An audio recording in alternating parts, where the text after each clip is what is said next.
What's going on there, YouTube, and welcome back to another comic book video. This is the channel where we sit down and cover different comic book stories from Marvel, DC, and even IDW as well. Now today, we're going to sit down and jump back over to Marvel Comics because over the last couple years, we have been covering the Ultimate Marvel Universe. Well, today, we're going to jump back over to Ultimate Spider-Man and pick up with the 150th issue of Ultimate Spider-Man, because this is the book right here that starts the death of the Spider-Man storyline. Well, the prelude to the death of the Spider-Man storyline. So, if you do like today's comic book video, please leave me a like down below and also subscribe to the channel for more content to come in the near future. But I do hope you enjoy today's video. To be honest, we are going to skip over Ultimate Spider-Man number 15. The main reason why is because it is literally just a book where Peter Parker and Gwen Stacy break up. And with their breakup, you have Gwen Stacy run away. She leaves because she can't take the idea of being in the house with Peter after the breakup. She thinks that Mary Jane and Peter Parker will get back together. Also, the fact that Bendis put Laurie in the series, who is one of the bombshells we met before, pretending she was going to be a love interest for Peter.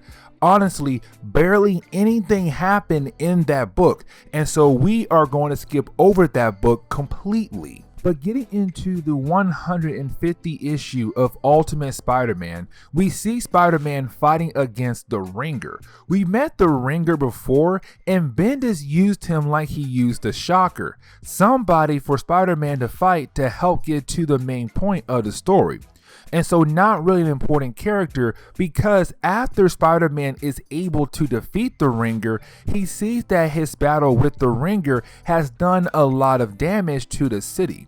And so instead of just defeating the Ringer quickly, he just racked up millions of dollars of property damage. This leads to the story shifting over to Carol Danvers, the leader of S.H.I.E.L.D. But we see that she's in a meeting talking about the Spider-Man problem. And so she goes and asks the Ultimates what she should do with the Spider-Man problem. Sooner or later, it could lead to Spider-Man being forced to quit. This will lead to us talking about what Thor, Iron Man, and Captain America think about Spider-Man. And you have Iron Man tell the story about a time he had a run-in with Spider-Man. Iron Man's story focuses on the time Tony Stark was at some press conference, where of course you have Tony showing off some new stuff. Except while showing off some new things, we get to see Ultimate Whiplash, who of course is there to actually kill Tony Stark. Now, Tony wants to stop Whiplash himself, except his security guards don't let him use his device that can help him stop Whiplash. They want him to trust them that they can handle the problem themselves. Luckily, Spider-Man is there to help stop Whiplash. But Whiplash is able to take care of Spider-Man in a matter of seconds. And you have Iron Man try to shoot a blast at him too, but of course, it does not work on Whiplash either. Now, Spider-Man is able to jump back in and stop Whiplash from attacking Tony Stark by wearing a piece of the armor of Iron Man to help him out.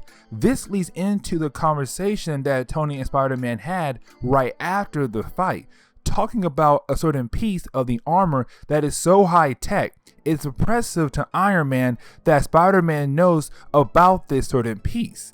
And so back in the present day, you have Tony tell Carol that he thinks Spider-Man could be a great hero one day, except Captain America busts in and says that he thinks differently about Spider-Man, and this proceeds on with him telling his story by the time he was around Spider-Man. Now, it seems like in Captain America's story, we see that Captain America is chasing after a few members of AIM. Now, Steve Rogers' story is a little bit strange for me because while he's chasing down a few members of AIM, they took out a couple of S.H.I.E.L.D. SHIELD agents who were piloting a helicopter, except when they were taken out, the plane begins to fall down into the city and could kill innocent people. Luckily for Steve Rogers, Spider-Man is able to save the people by just using his web to catch the chopper. But when Captain America looks up, he sees Spider-Man has captured the rest of the AIM members, except catching them in a way where nothing else could happen. That is when we see one member of AIM use a device that blows up the web they were caught in, causing a lot of damage. This proceeds into a fight between the two sides, except Spider-Man keeps getting in the way and making the fight more difficult, that it actually could have led to people being killed, including the heroes.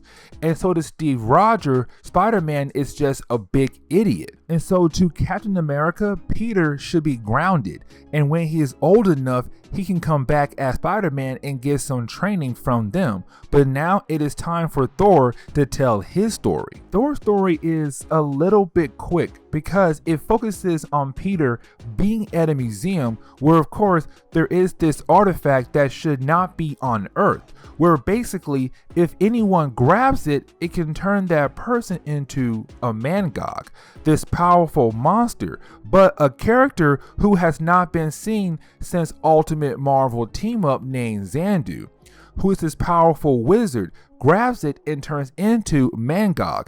I really hope I'm pronouncing the name correctly. Except when he does, you have Spider-Man try to stop him, but of course he cannot because how powerful the being is, which leads into Thor coming in and actually saving the day. And so with the story being done, to him, Spider-Man is brave, and now the people are brave. And this leads into an argument between all of them on what they should do with Spider-Man is now the big question. This leads to Carol Danvers coming up with a plan on how to handle the Spider-Man problem. This leads into Peter getting home and seeing a bunch of SHIELD cars outside his house, wondering what in the world is going on. And so when he gets inside the house, he sees Carol Danvers and Aunt May having tea or coffee. Except this is where you have Aunt May explain that her and Carol have come to an agreement that Peter needs training, which means that Carol Danvers is going to make the big three of the Ultimates begin training Peter to make him a better hero. This is where the story ends, with Peter being inducted into the superhero school. Now this is part of the video where I sit down and share my thoughts on about the book. To be honest, when it comes to Ultimate Spider-Man number 150, it's just okay. I'm not saying it's bad. I'm not saying it's horrible. To me, it's just okay. But this book was a huge achievement at its time. Not just for the Ultimate Spider-Man character, but because Ultimate Marvel was struggling again. For you guys out there who don't know, Ultimatum was done because Ultimate Marvel kind of got boring. And fans were not buying those books anymore. And so Marvel was hoping that Ultimatum would be this big thing that would bring fans back. And because Ultimatum was basically a soft reboot, they were hoping the new books will bring fans back and hoping that Ultimate Marvel will be good again. But after Ultimate Avengers 3, they realized that, hey, people are still not buying Ultimate Comics anymore. And that led into the depth of Spider-Man's story, because they're killing off the main person in the Ultimate Marvel universe, the one person almost every fan of the Ultimate Marvel universe cared about. And so with them killing off this character, it was a way for them to say, hey, we can do a soft reboot. And this right here leads into Ultimate Fallout. Ultimate Fallout is a soft reboot that leads into phase 3 of Ultimate Marvel. And that's why I say this book is just okay, because honestly, all it did is just set up everything to come for Ultimate Marvel to do their soft reboot into phase 3 of Ultimate Marvel. That is it, really.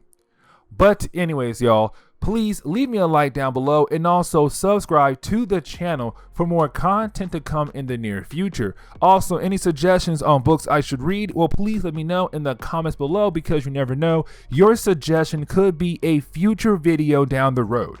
But guys, I'm out of here and I'll see y'all next time.